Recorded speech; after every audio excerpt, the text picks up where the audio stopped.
François Beaumont n'avait pas touché un autre être humain sans gants depuis 4 années entières. Lorsque la petite fille aux vêtements usés a envahi son manoir hermétiquement scellé avec une poignée de plantes étranges, personne n'aurait pu prévoir qu'elle découvrirait le poison qui le tuait silencieusement. Avant de nous plonger dans l'histoire, laissez un commentaire ci-dessous en indiquant d'où vous regardez. Profitez de l'histoire. La pluie d'automne fouettait les jardins du manoir Beaumont, dans la banlieue de Paris. Dans le bureau isolé par des vitres triples et des filtres d'air hospitaliers, François Beaumont serra ses gants chirurgicaux et ajusta son masque N95, tandis que le docteur Pierre Moreau préparait le cocktail habituel de médicaments. « Vos niveaux restent instables, François », dit le médecin, fronçant les sourcils devant l'écran de sa tablette. « Nous devons augmenter la dose à nouveau. » François, à 32 ans, semblait en avoir 50. Sa peau pâle et ses yeux cernés contrastaient avec son costume impeccable à 3 000 €. En tant que PDG de Beaumont Pharmaceutique, il dirigeait un empire de milliards sans jamais mettre les pieds dans son bureau depuis 4 ans. « Faites le nécessaire », murmura François, observant par la fenêtre les feuilles dorées qui tombaient. « Je veux juste pouvoir respirer à nouveau sans sentir que je suffoque. » Docteur, Moreau sourit doucement tout en préparant une injection. Patience. Depuis l'épidémie qui a emporté Claire et Thomas, votre système immunitaire ne s'est jamais complètement rétabli. Le nom de sa femme et de son fils de 3 ans provoquait encore une contraction visible sur le visage de François. Sa main trembla en se souvenant des funérailles où il avait dû porter une combinaison d'isolement complète, incapable même de toucher les cercueils scellés. Pendant que Dr Moreau rangeait ses instruments, Mathilde, la gouvernante d'âge moyen, apparut sur le moniteur. « Monsieur Beaumont, nous avons une situation à l'entrée principale. Une enfant a d'une façon ou d'une autre franchi les portails et insiste pour vous voir. Elle est trempée par la pluie. » « Absolument pas, » interrompit François. « Appelez la sécurité. Les enfants sont des réservoirs ambulants de germes. » À ce moment, un bruit de verre brisé résonna dans l'interphone.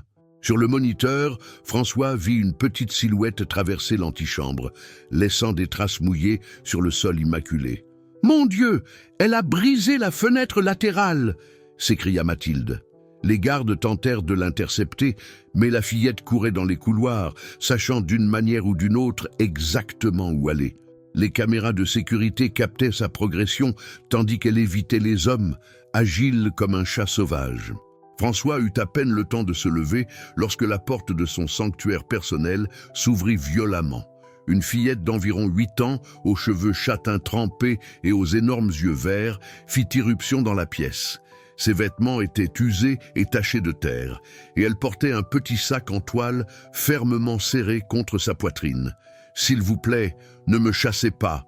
haleta-t-elle, les yeux écarquillés de peur. « Je m'appelle Amélie, et je sais pourquoi vous tombez de plus en plus malade. » Le visage de François pâlit. « Comment sais-tu que je suis malade ?» Amélie ignora les gardes qui la tenaient maintenant par les bras. « Je vous ai vu aux informations, puis je vous ai vu dans mes plantes. » François fit un geste pour que les gardes s'arrêtent. « Dans tes plantes ?» Amélie ouvrit son sac en toile et en sortit une poignée d'herbes et de racines. « Mes plantes me parlent. Elles m'ont montré que vous vous affaiblissez chaque jour. Quelqu'un vous empoisonne, lentement. » Docteur Moreau fit un pas en avant. Quelle absurdité! François souffre d'une rare condition auto-immune. Cet enfant a manifestement besoin d'aide psychiatrique. Amélie leva une petite racine. Ceci est de l'aconie. On l'appelle le chapeau du diable.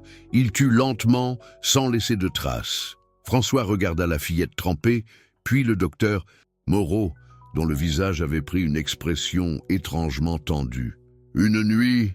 dit finalement François, à la surprise de tous dans la pièce, y compris lui-même. « Tu auras une nuit pour prouver ta théorie absurde. » Et étrangement, alors que tous se retiraient et que Mathilde recevait l'instruction de préparer une chambre pour la visiteuse inattendue, il ne ressentait pas la panique habituelle. Seulement une étrange sensation que quelque chose d'important venait de se produire. Mathilde observait avec stupéfaction tandis qu'Amélie entrait dans la luxueuse salle de bain des invités, laissant une traînée de boue et d'eau. « Quand as-tu pris un bain pour la dernière fois, ma chérie ?» demanda Mathilde, essayant de garder un ton gentil. La semaine dernière, à la fontaine du parc, répondit Amélie sans embarras. Les pluies aident aussi. Et tes parents? Le sourire d'Amélie disparut. Je n'ai pas de parents. Ils sont morts quand j'avais 4 ans. Après ça, j'ai été dans des foyers d'accueil, mais personne ne veut d'une enfant qui parle aux plantes. Après le bain, vêtue d'un pyjama en soie qui avait appartenu au fils défunt de François, Amélie semblait être une autre enfant. Dans la cuisine ultra stérilisée, François observait tandis que la fillette examinait le laboratoire de chimie improvisé qu'il avait permis d'installer. « Monsieur Beaumont sera ici bientôt », informa Mathilde. Amélie hocha la tête. « Il a peur de moi, n'est-ce pas? Ou plutôt, des germes qu'il pense que je porte. François n'a pas eu une vie facile, ma chérie. Il a tout perdu lors d'une épidémie d'une maladie rare il y a 4 ans. Sa femme et son fils, ils étaient toute sa famille. » François entra, vêtu d'une combinaison de protection légère. « Ton laboratoire improvisé est prêt. Maintenant, prouve ta théorie absurde sur l'empoisonnement. » Amélie ne semblait pas intimidée. « J'ai besoin d'échantillons de votre sang, de votre urine et de vos médicaments. » Pendant l'heure suivante, Amélie travailla avec une concentration impressionnante. Elle écrasa des plantes, mélangea des extraits et ajouta des gouttes du sang de François à différentes solutions, tout en murmurant aux plantes. « Comment une enfant de 8 ans sait-elle autant sur la toxicologie ?» demanda Moreau, sa voix étrangement tendue. « 7 ans, corrigea Amélie. « Et je ne sais pas, les plantes savent. » Elle leva un tube à essai contenant un liquide bleuté. « Comme je le soupçonnais, Aconi, quelqu'un vous empoisonne depuis des années. » François sentit son monde tourner. « Seules quelques personnes ont accès à mes repas et médicaments. »« Exactement, » dit Amélie, regardant directement le docteur Moreau. Le médecin fit un pas en arrière, son visage maintenant un masque de culpabilité. « François, vous n'allez pas croire les fantaisies d'une enfant perturbée, n'est-ce pas? Et vous m'avez gardé suffisamment malade pour dépendre complètement de vous, » répondit François, assemblant les pièces. Docteur Moreau sortit soudainement une seringue de sa poche. Cela n'aurait pas dû se produire, personne n'aurait dû découvrir. C'était parfait, vous seriez mort lentement, naturellement. Amélie s'avança, se plaçant entre les deux hommes. Les plantes connaissent toujours la vérité. « Tais-toi, petite sorcière !» Moreau avança, mais Mathilde avait silencieusement activé le système de sécurité. 2 gardes entrèrent et maîtrisèrent le médecin.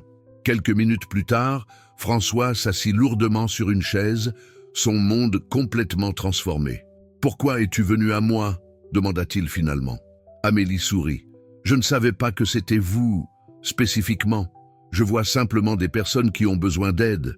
Mes plantes me guident vers elles. » Elle hésita. « Et j'avais besoin d'un endroit où rester avant l'hiver. » François remarqua pour la première fois les petits os proéminents à ses poignets, ses pieds nus, la façon dont elle regardait le réfrigérateur, quand elle pensait que personne ne l'observait. « Tu n'as nulle part où aller, » conclut-il.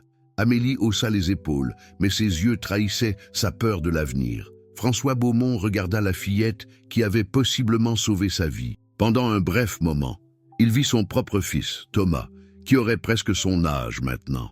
Et puis, pour la première fois en 4 ans, quelque chose dans la poitrine de François se brisa. Non pas de douleur, mais comme une couche de glace se fissurant pour permettre à quelque chose de nouveau de germer. « Mathilde, préparez une chambre convenable pour notre invitée.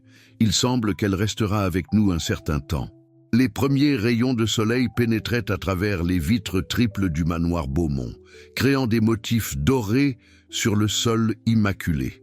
Dans la cuisine, François observait avec fascination tandis qu'Amélie préparait une infusion d'herbes. « C'est un antidote, » expliqua-t-elle. « Il aidera votre corps à éliminer les résidus du poison plus rapidement. » Une semaine s'était écoulée depuis la nuit où Amélie avait fait irruption dans sa vie. Le docteur Pierre Moreau était sous garde policière, faisant face à des accusations de tentative d'homicide. « Je ne comprends toujours pas comment tu as su », commenta François, maintenant la distance de sécurité qu'il avait établie comme protocole. Amélie sourit en tendant la tasse à Mathilde, qui servait d'intermédiaire. Les plantes ont leur propre langage. Elles savent quand quelque chose ne va pas dans le monde naturel. « Que ferons-nous aujourd'hui ?» demanda Amélie, ses yeux verts brillant d'anticipation. Tu dois étudier, répondit François fermement. J'ai organisé un tuteur en ligne qui commencera aujourd'hui. Le sourire d'Amélie diminua un peu. L'école n'a jamais très bien fonctionné pour moi.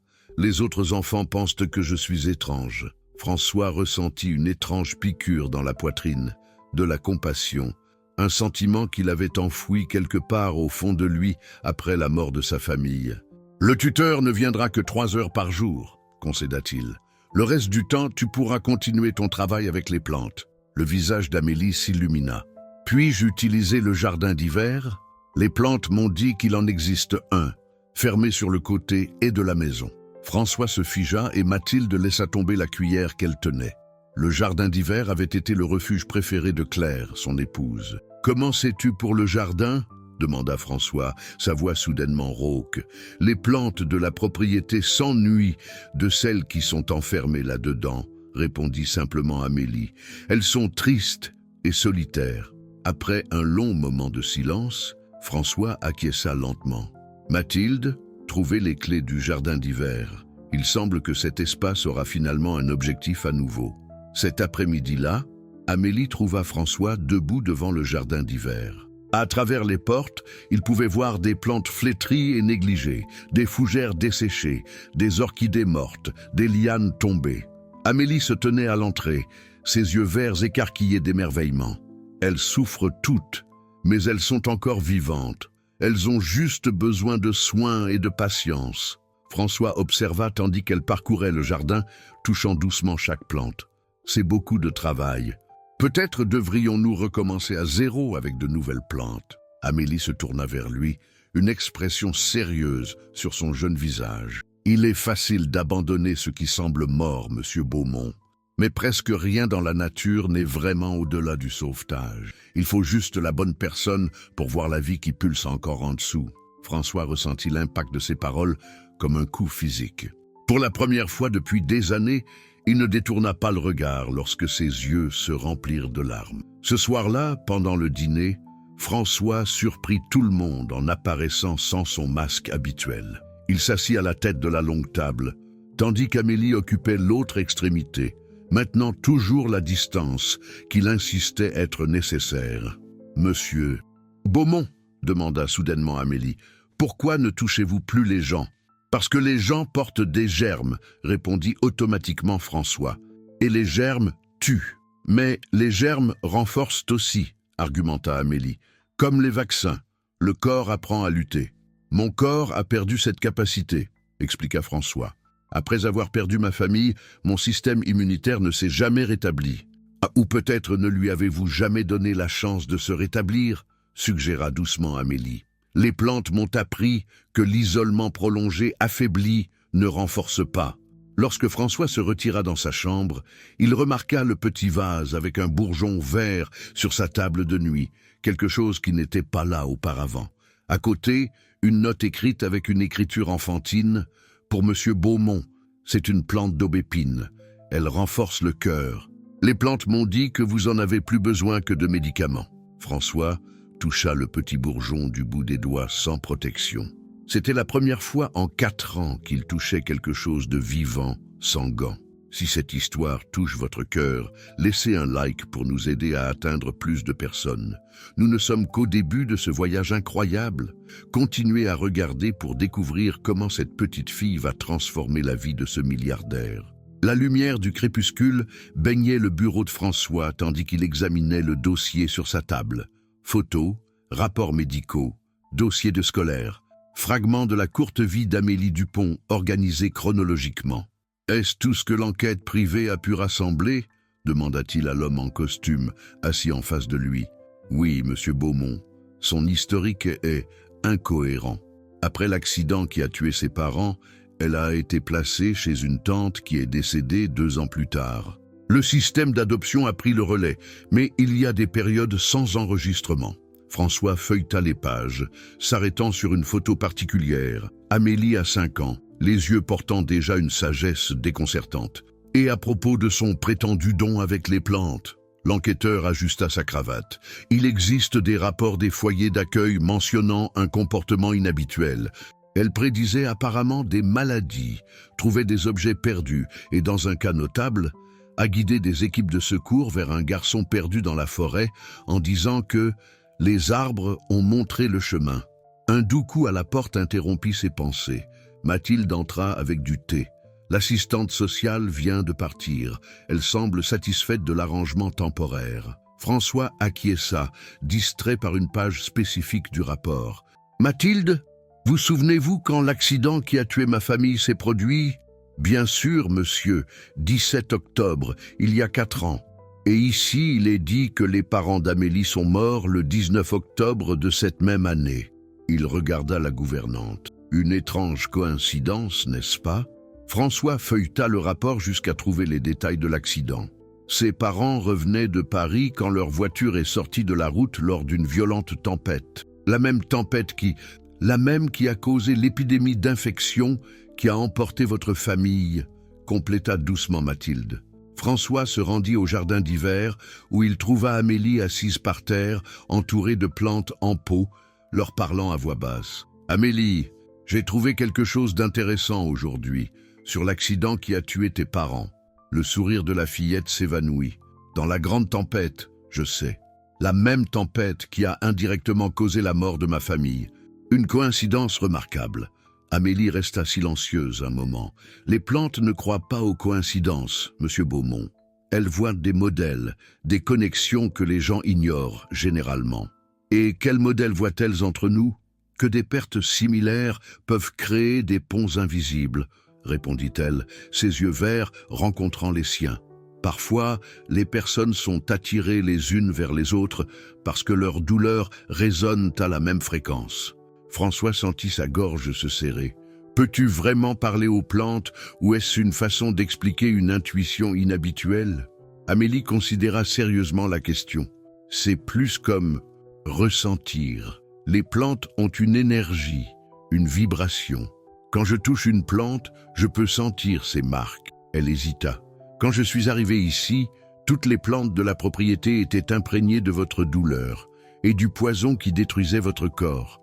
Et comment as-tu su que c'était moi ? Comment m'as-tu trouvé ? Amélie baissa les yeux. Je ne vous cherchais pas spécifiquement. Je survivais simplement. Mais cette nuit-là, pendant la tempête, un arbre est tombé dans le parc où je dormais habituellement. J'ai dû chercher un abri et les plantes m'ont guidé jusqu'ici. François sentit un nœud dans son estomac.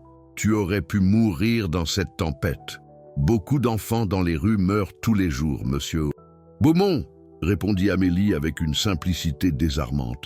J'ai été plus chanceuse que la plupart. François vit au-delà de l'enfant extraordinaire, la fillette vulnérable qu'elle était vraiment. Orpheline, seule, survivant grâce à son intelligence et un don inexplicable.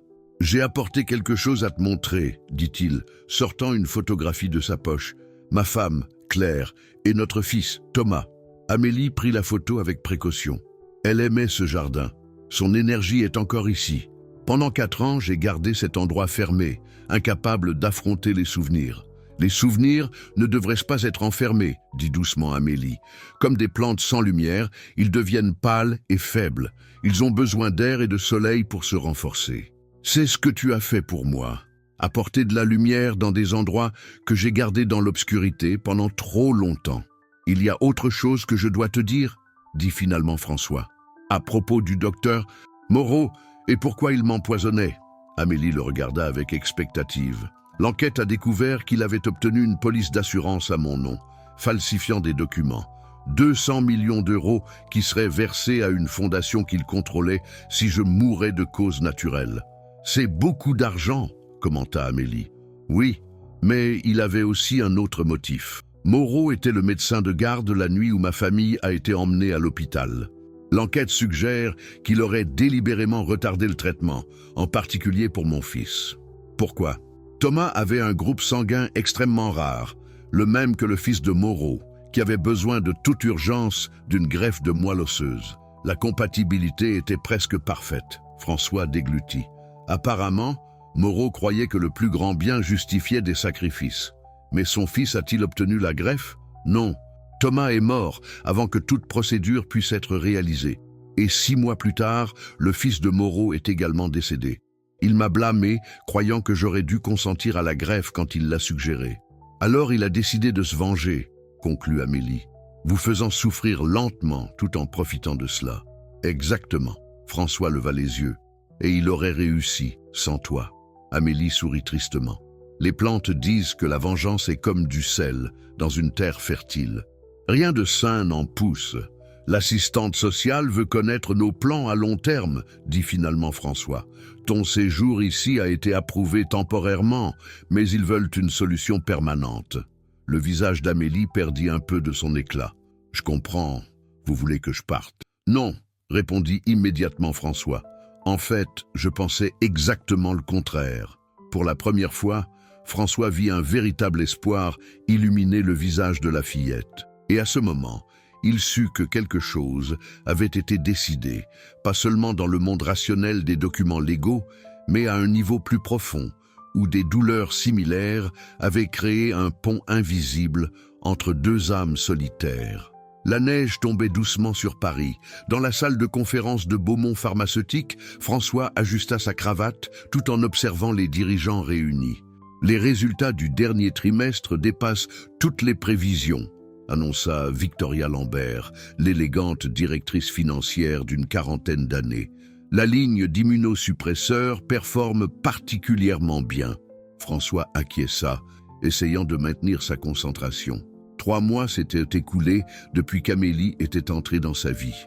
L'audience préliminaire pour obtenir la garde légale temporaire avait été réussie, mais le processus d'adoption permanente serait plus complexe. François, la voix de Victoria le ramena. Approuvez-vous l'expansion de la ligne de recherche pour inclure des traitements basés sur des composés botaniques? Il cligna des yeux.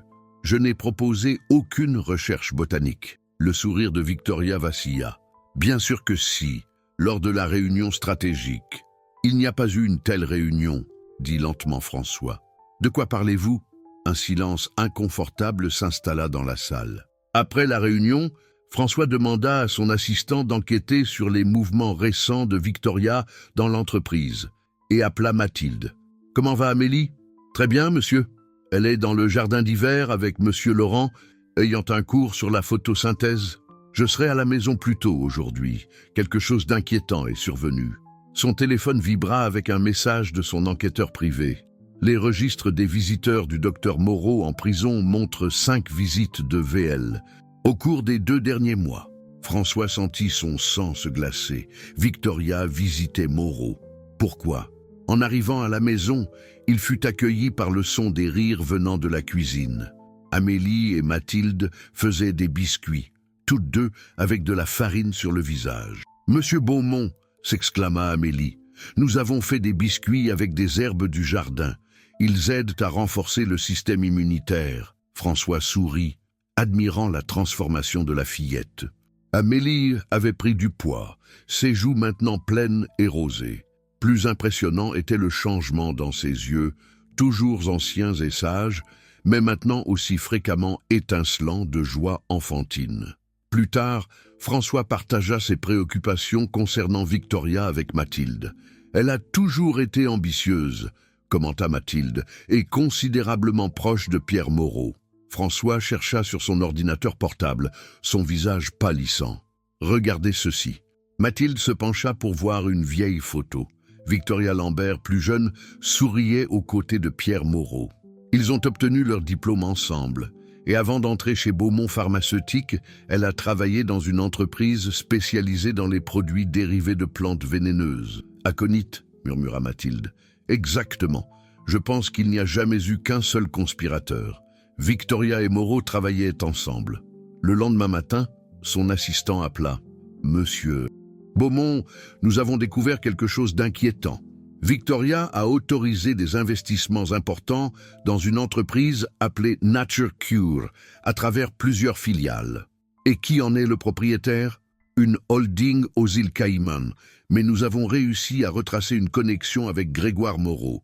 Grégoire, le fils de Pierre. Mais il est mort il y a 4 ans. Apparemment non. Nous avons trouvé des documents indiquant qu'il a reçu une greffe de moelle osseuse réussie dans une clinique privée en Suisse. François raccrocha, abasourdi.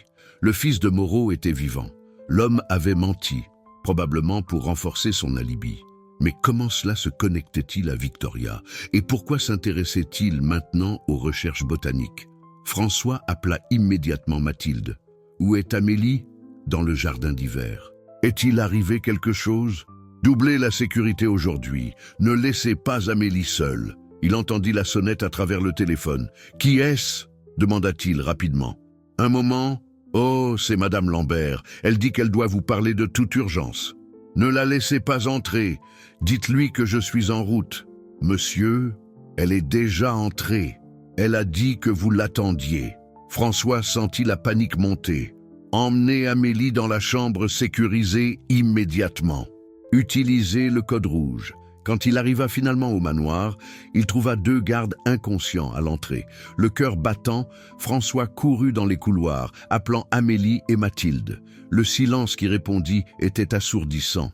Dans le jardin d'hiver, il trouva des signes de lutte, des pots cassés, de la terre éparpillée, des plantes piétinées.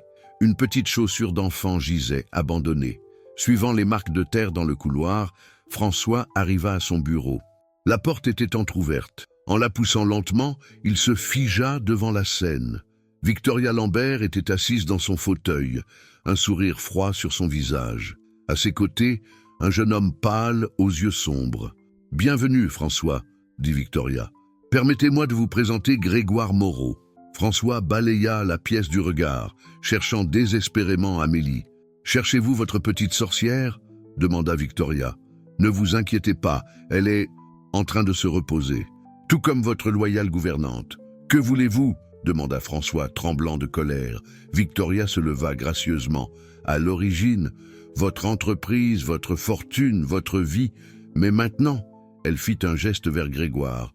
Maintenant, nous sommes plus intéressés par la petite Amélie. Amélie, pourquoi? Grégoire Moreau parla, sa voix presque douce. Parce qu'elle possède un don extraordinaire. Un don qui peut valoir des milliards sur le bon marché.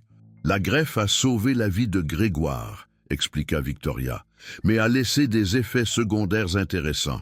Une sensibilité inhabituelle aux composés chimiques, en particulier ceux dérivés des plantes. C'est ainsi que j'ai aidé mon père à développer le protocole d'empoisonnement parfait pour vous.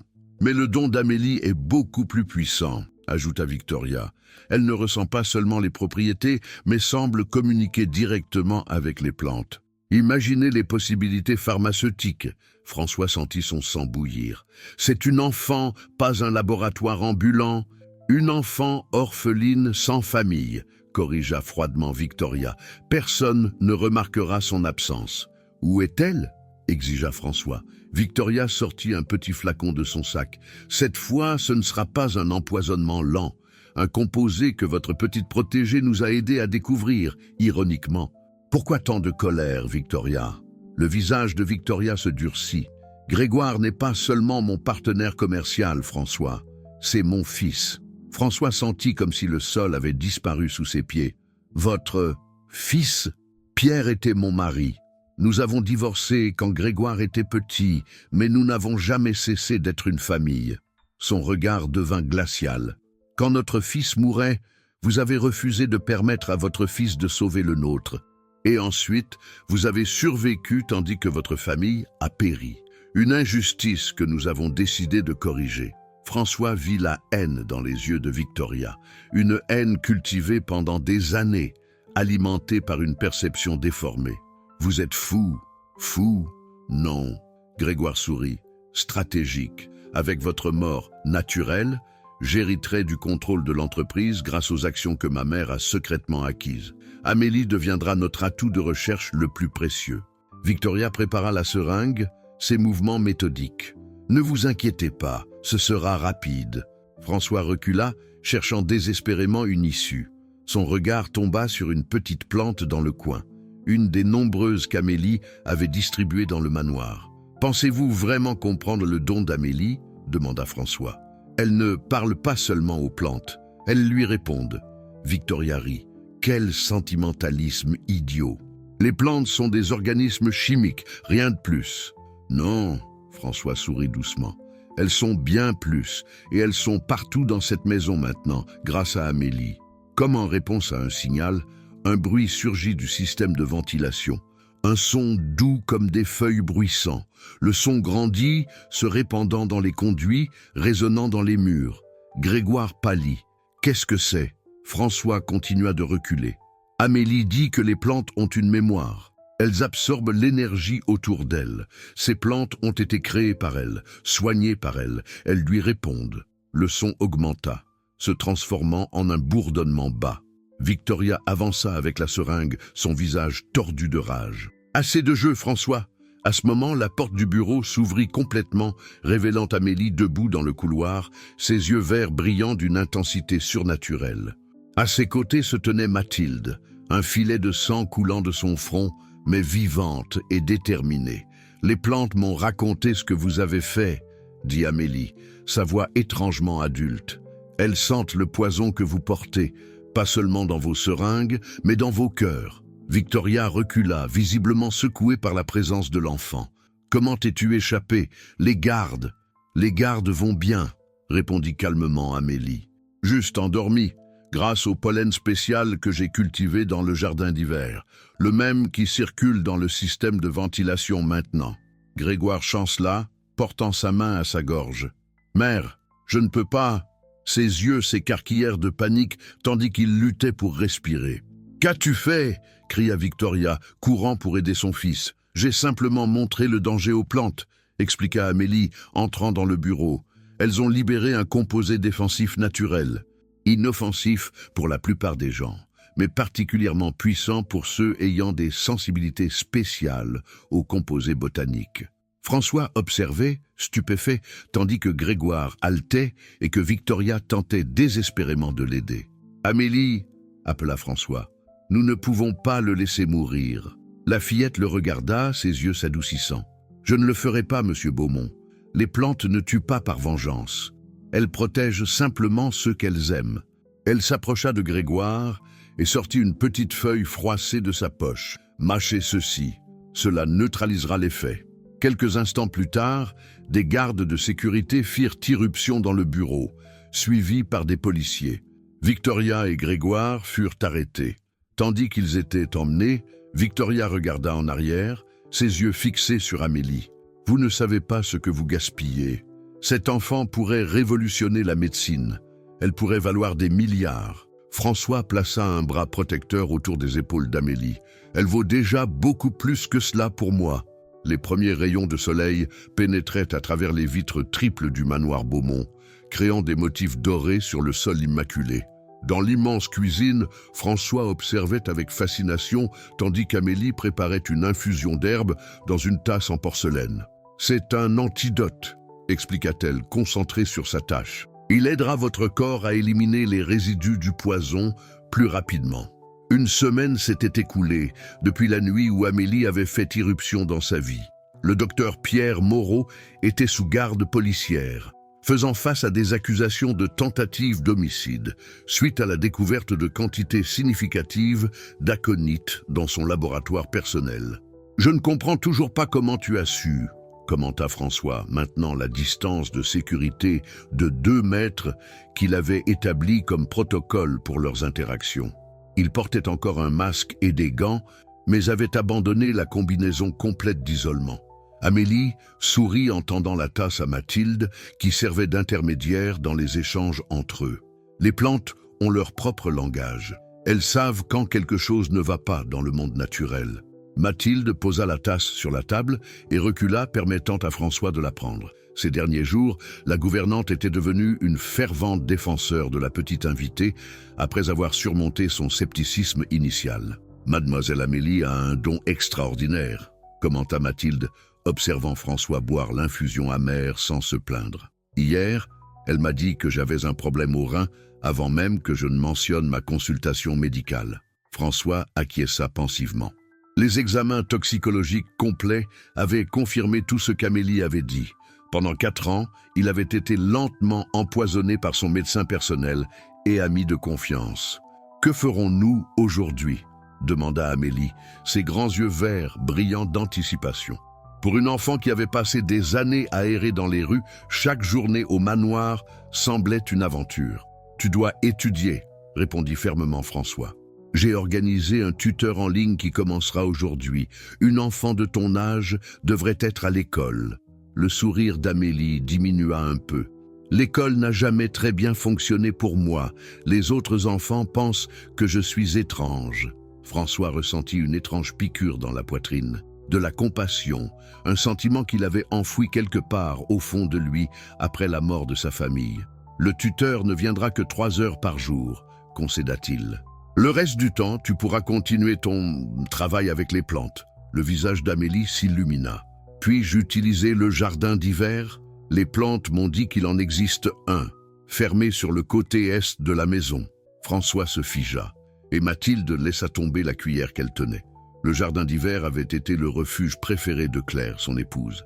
Personne n'y était entré depuis sa mort. « Comment sais-tu pour le jardin ?» demanda François, sa voix soudainement rauque. « Les plantes de la propriété s'ennuient de celles qui sont enfermées là-dedans, » répondit simplement Amélie. « Elles sont tristes et solitaires. » Après un long moment de silence, François acquiesça lentement. Mathilde trouvait les clés du jardin d'hiver et il hésita. Retirer les draps qui couvrent les meubles. Il semble que cet espace aura finalement un objectif à nouveau.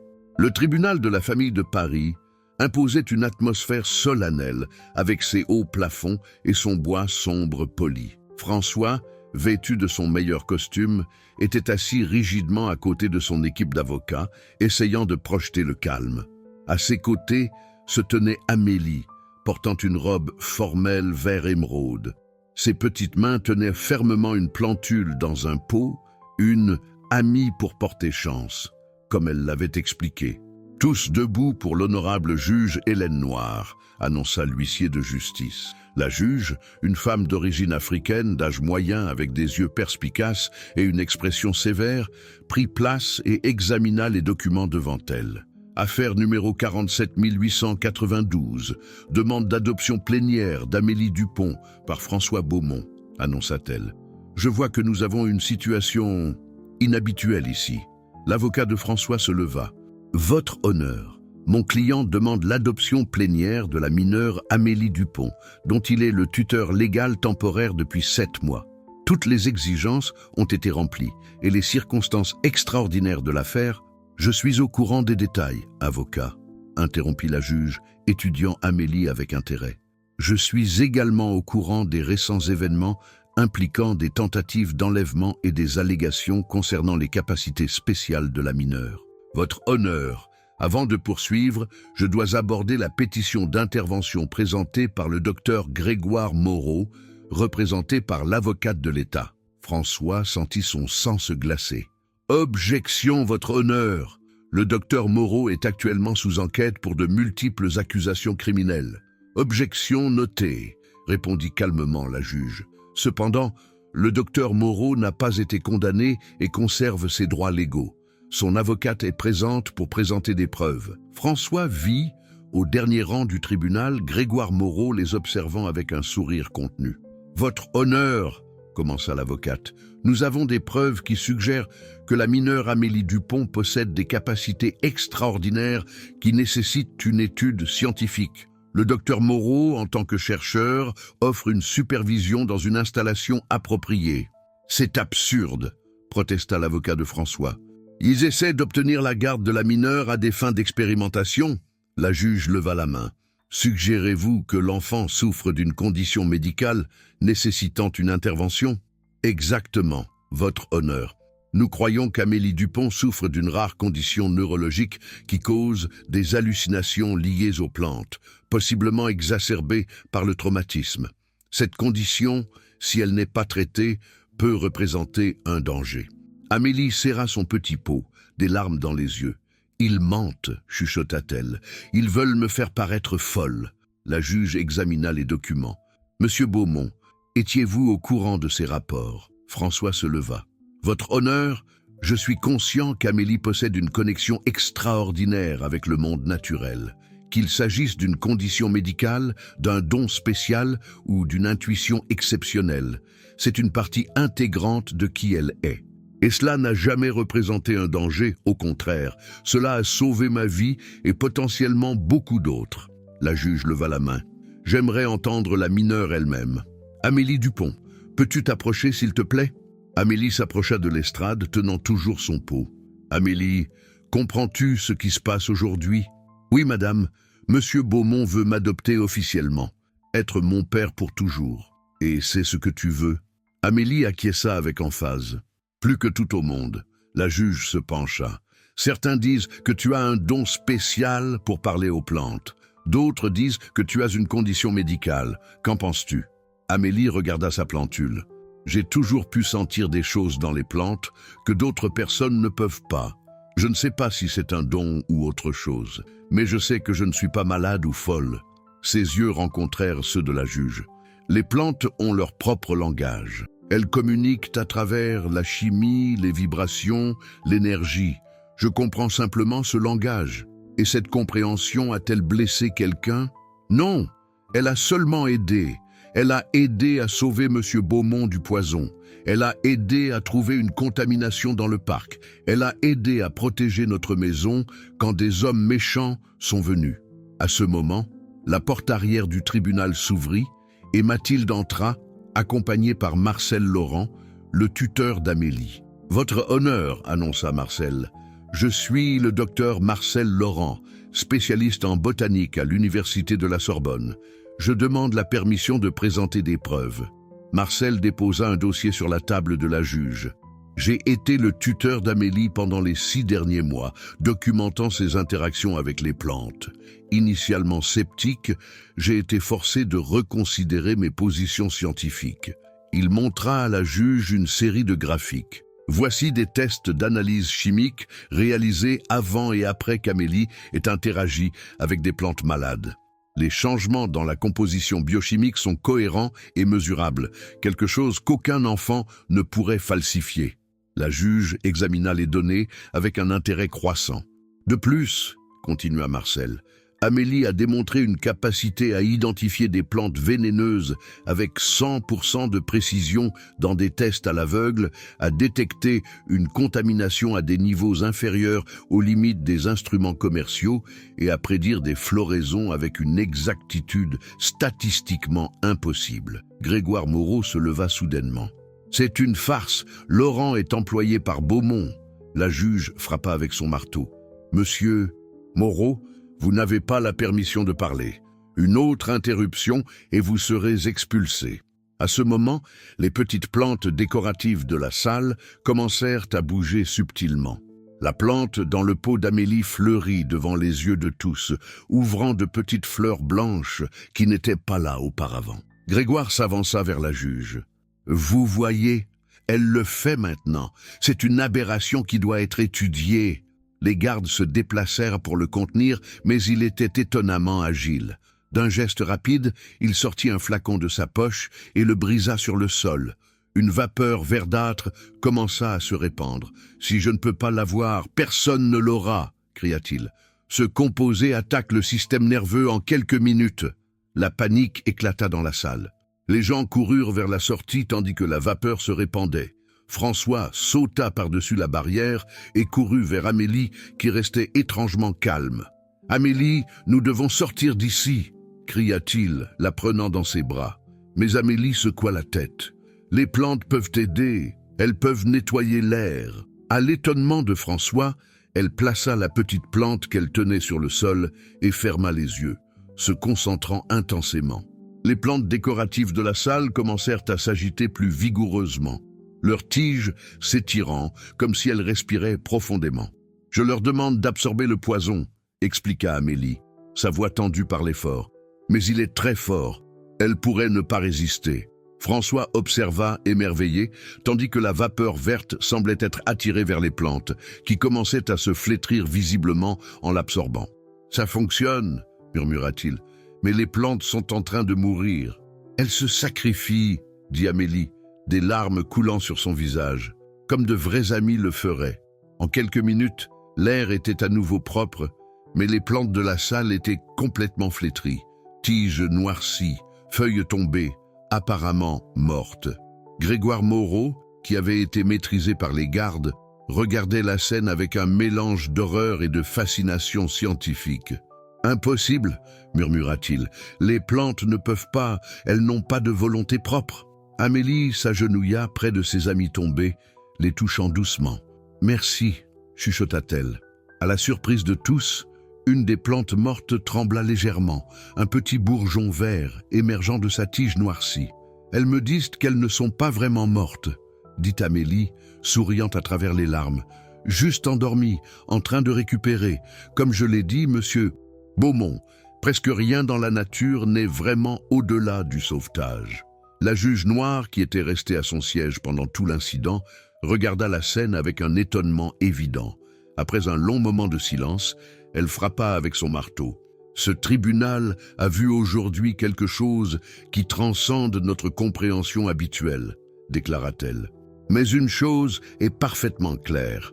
Amélie Dupont possède un don extraordinaire qu'elle a utilisé pour sauver tout le monde dans cette salle, y compris ceux qui voulaient lui nuire. » Elle regarda directement Grégoire Moreau, qui était maintenant traîné dehors par les policiers, et ce don s'épanouit clairement mieux dans un environnement d'amour et de protection. Se tournant vers François et Amélie, la juge sourit, peut-être son premier sourire sincère de la journée.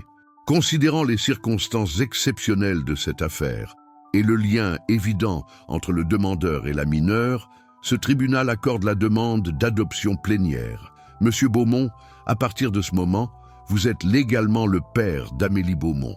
François sentit son cœur s'élargir en entendant ces mots, et il se baissa pour embrasser Amélie, qui sauta dans ses bras avec un cri de joie. « C'est officiel maintenant », chuchota-t-il à son oreille. « Nous sommes une famille. Nous l'avons toujours été, » répondit Amélie, ses bras le serrant avec une force surprenante. Les plantes le savaient depuis le début.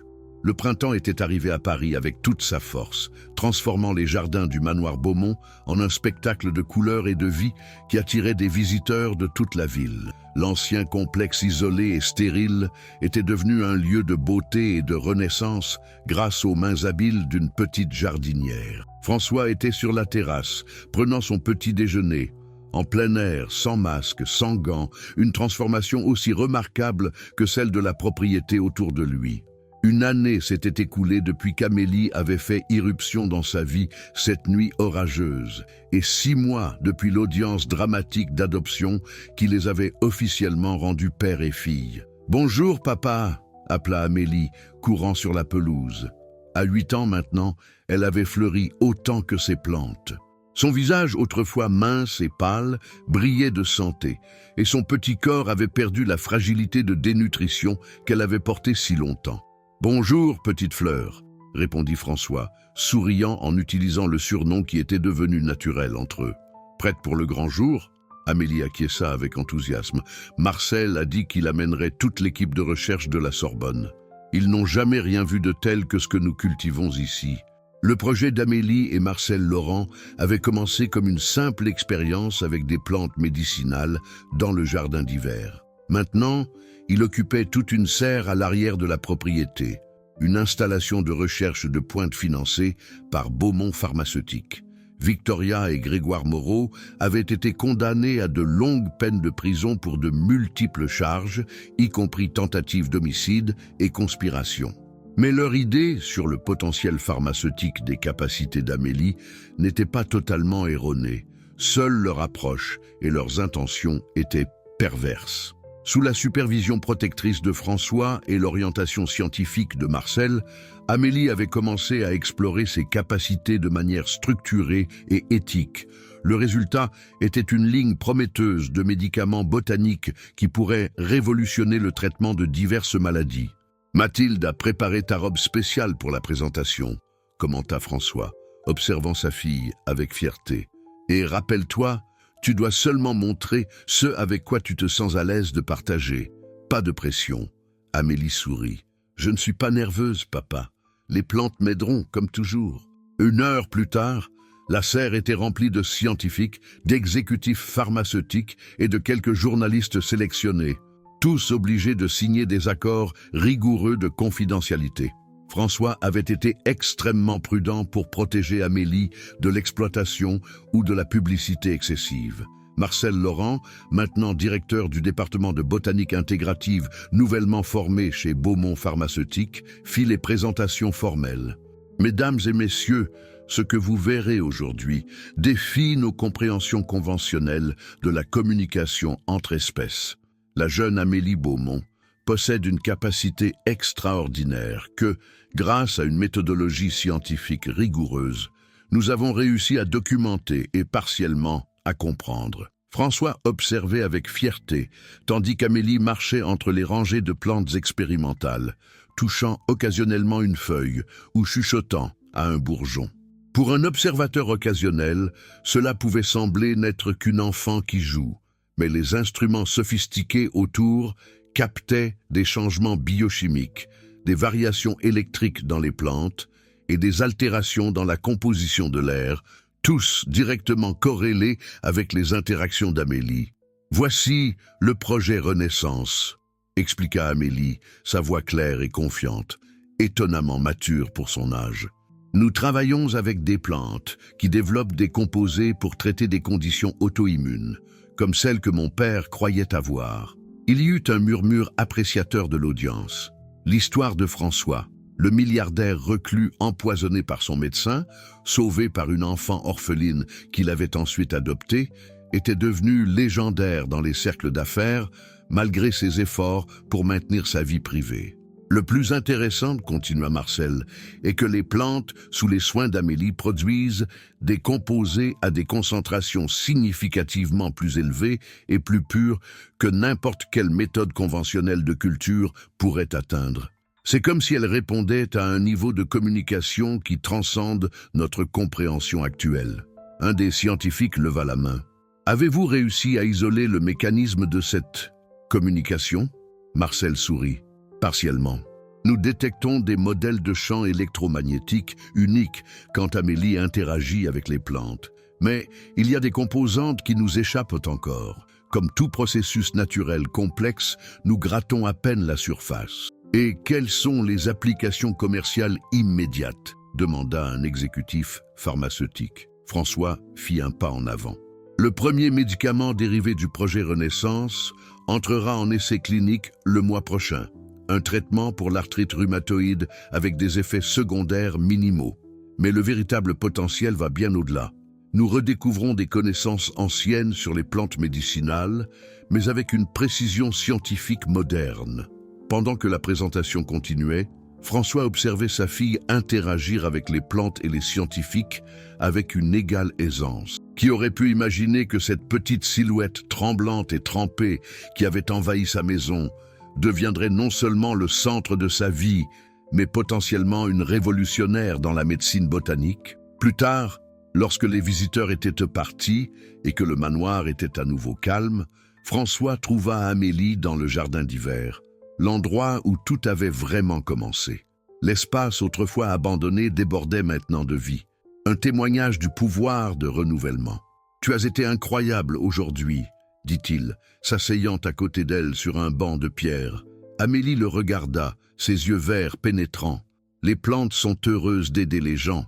Elles l'ont toujours voulu. » François sourit. « Peux-tu vraiment entendre ce qu'elles veulent ?»« Pas avec des mots, » expliqua Amélie. « C'est plus comme des sentiments, des intentions. Elles veulent grandir, prospérer, servir un but, comme nous tous. » François plaça son bras autour des épaules d'elle, un geste qui aurait été impensable un an auparavant. « Tu sais, parfois je me demande qui a sauvé qui. Tu m'as sauvé du poison, oui, mais tu m'as aussi sauvé de quelque chose de bien pire. L'isolement, » compléta Amélie. « La peur, l'incapacité de faire confiance. Exactement. Tu m'as ramené à la vie, Amélie, d'une façon qu'aucun médecin n'aurait pu. » Amélie appuya sa tête contre son épaule. « Et tu m'as donné un foyer, un but. Avant toi, j'étais juste une étrange enfant des rues qui parlait aux plantes. Personne ne me croyait. J'ai cru en toi. Seulement après que je l'ai prouvé, » taquina Amélie avec un sourire malicieux. François rit. « C'est juste. Mais je crois qu'une partie de moi a toujours su qu'il y avait quelque chose de spécial en toi, au moment où tu es entré par ma porte. »« Par ta fenêtre » corrigea Amélie. « J'ai brisé ta fenêtre, tu te souviens ?» Tous deux rirent, le son résonnant dans le jardin d'hiver, se mêlant au doux bruissement des feuilles, comme si les plantes partageaient aussi ce moment de joie. La neige tombait doucement sur Paris, transformant la ville en une carte postale d'hiver. Dans la salle de réunion de Beaumont Pharmaceutique, François observait les visages autour de la table tandis que les résultats étaient présentés.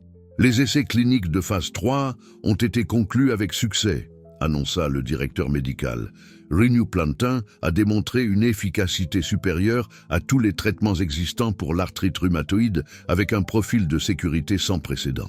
Des applaudissements éclatèrent dans la salle. Après 2 ans de développement intensif, le premier médicament dérivé du projet Renaissance était prêt pour approbation finale et distribution mondiale. « Félicitations à tous !»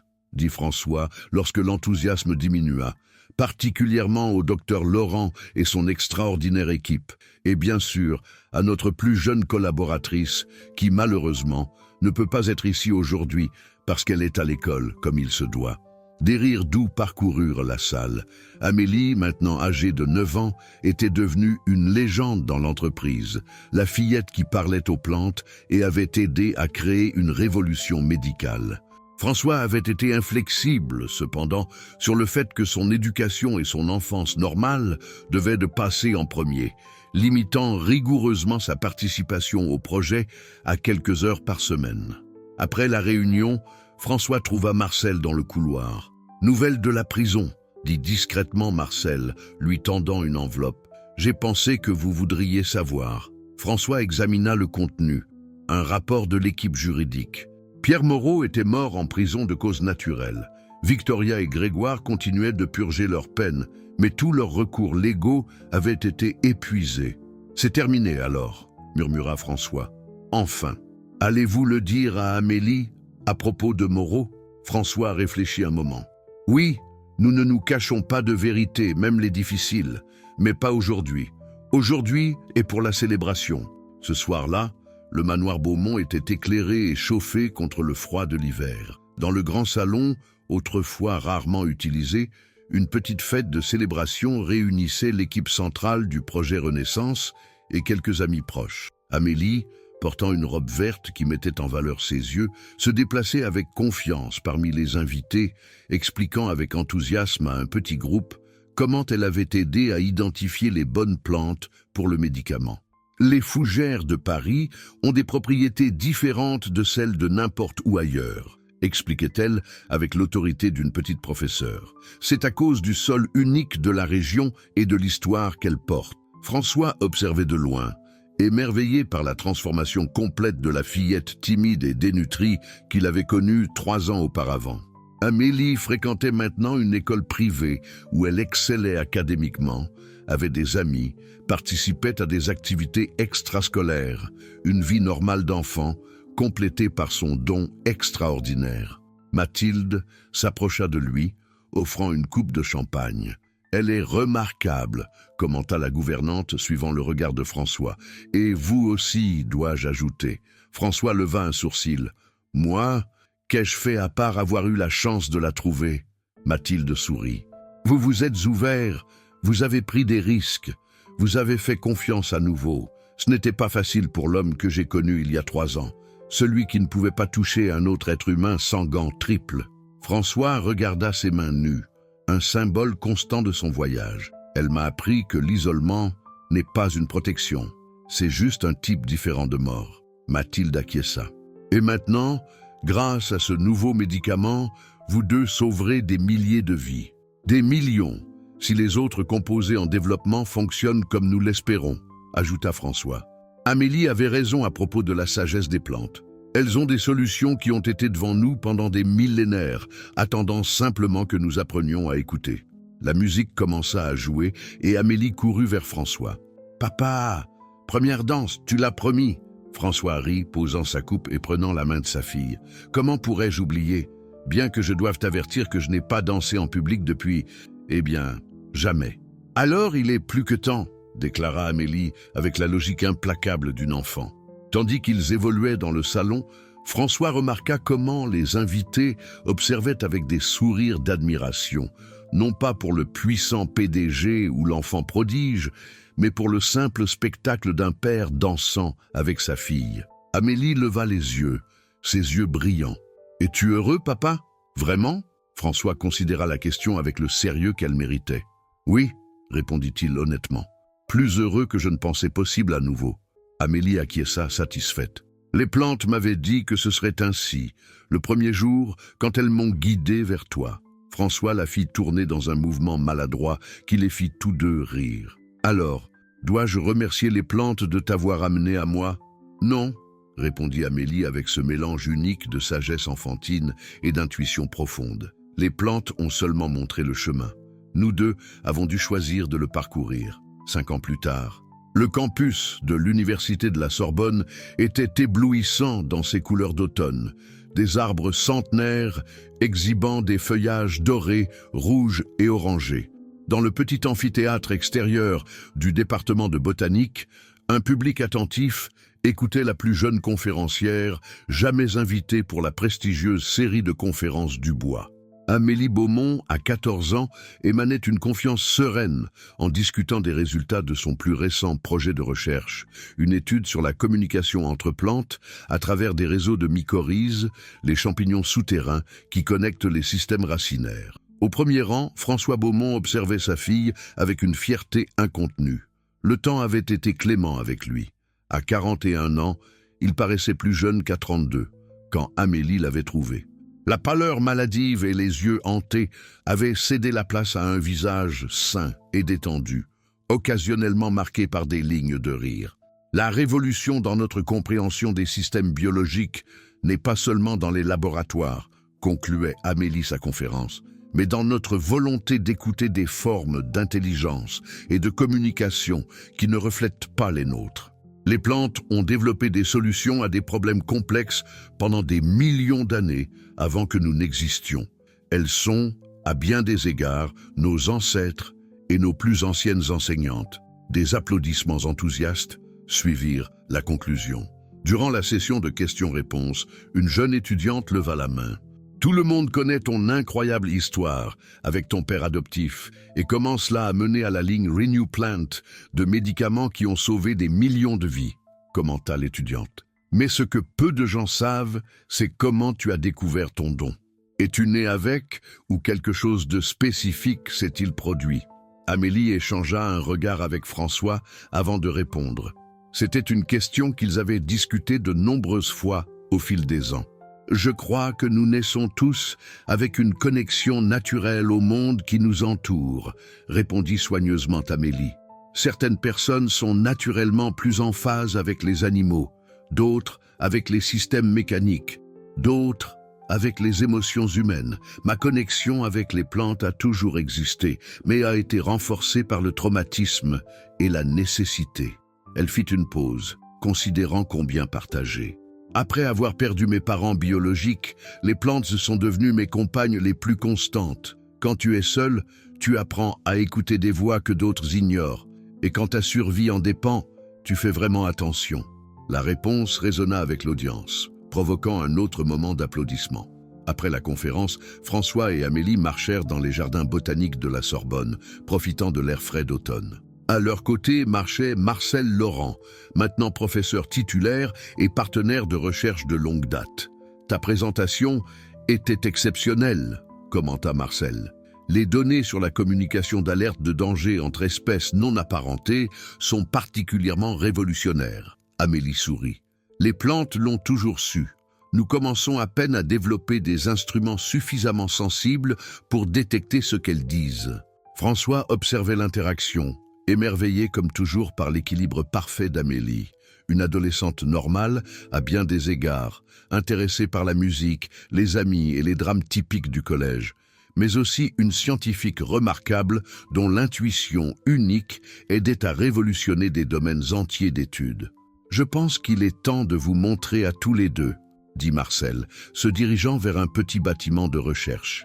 Les résultats finaux sont arrivés ce matin.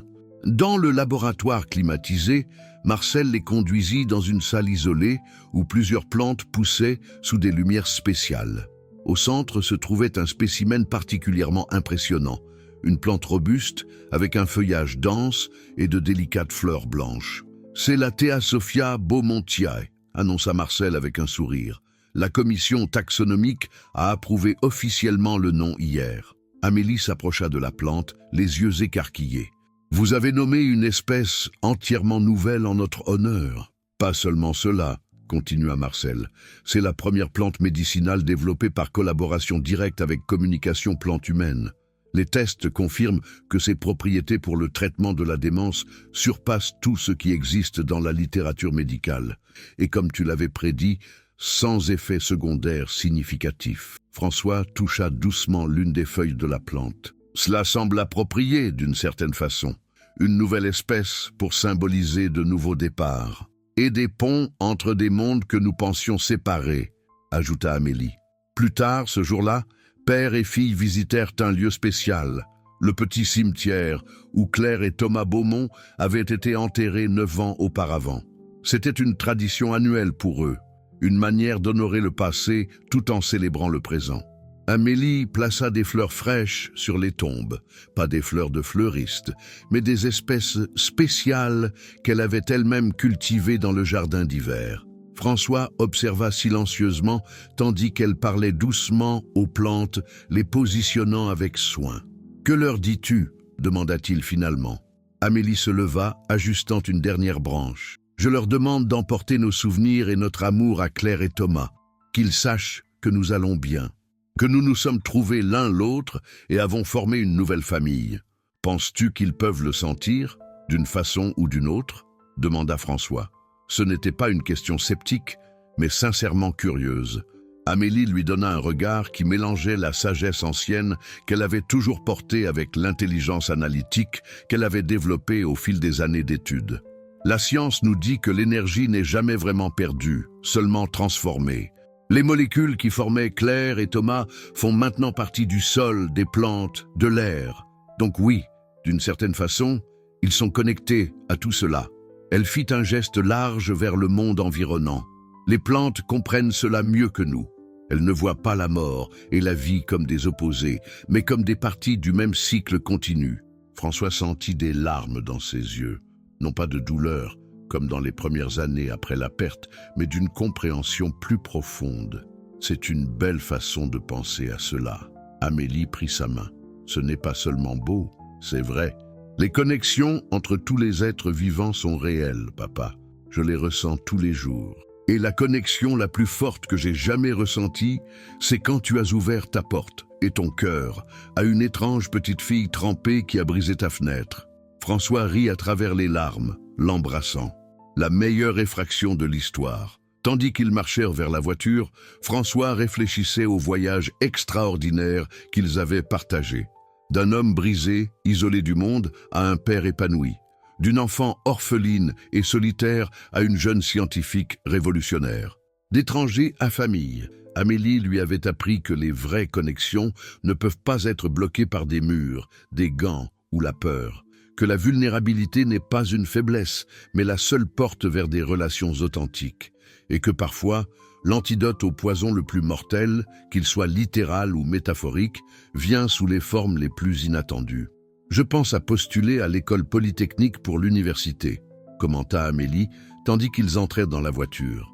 Leur programme de botanique fait un travail fascinant en communication interspécifique. François sourit. Il reste encore 4 ans, mais je suis déjà fier de ton choix. Viendrais-tu avec moi, à Saclay ? Demanda Amélie, un rare moment de vulnérabilité enfantine apparaissant. Petite fleur, j'irai jusqu'au bout du monde avec toi, répondit sincèrement François. Mais je ferai aussi confiance à ta capacité de fleurir où que tu sois planté. Amélie sourit au jeu de mots. Les plantes m'ont appris que les racines les plus importantes sont invisibles. Peu importe où nous sommes, nous serons toujours connectés. François démarra la voiture, ressentant une vague de gratitude qui parfois le surprenait encore par son intensité. 9 ans auparavant, il avait considéré sa vie comme effectivement terminée, une existence stérile d'isolement et de peur. Maintenant, il voyait des possibilités illimitées devant lui, un avenir aussi vibrant et plein de potentiel que les jardins qu'Amélie cultivait. De toutes les leçons que sa fille extraordinaire lui avait enseignées, peut-être la plus profonde était la plus simple. que même dans les sols les plus arides et les conditions les plus improbables, avec les soins appropriés, quelque chose de beau peut croître. Et c'était cette vérité que François Beaumont, autrefois un homme qui craignait le monde, portait maintenant dans son cœur, tandis qu'il conduisait vers la maison avec sa fille. Le cadeau inattendu qui avait apporté la seule chose que son argent n'aurait jamais pu acheter. Une seconde chance dans la vie et dans l'amour. Fin. Si cette histoire a touché votre cœur, n'oubliez pas de laisser un like et de la partager avec des amis et des proches qui ont besoin d'entendre ce message d'espoir. Pour continuer à soutenir des histoires comme celle-ci et avoir accès à du contenu exclusif, envisagez de devenir membre de la chaîne en cliquant sur le bouton « Devenez membre » ci-dessous. Chaque don nous aide à continuer à vous apporter des histoires inspirantes comme celle-ci. Commentez ci-dessous quelle était votre partie préférée et quelle histoire vous aimeriez entendre ensuite.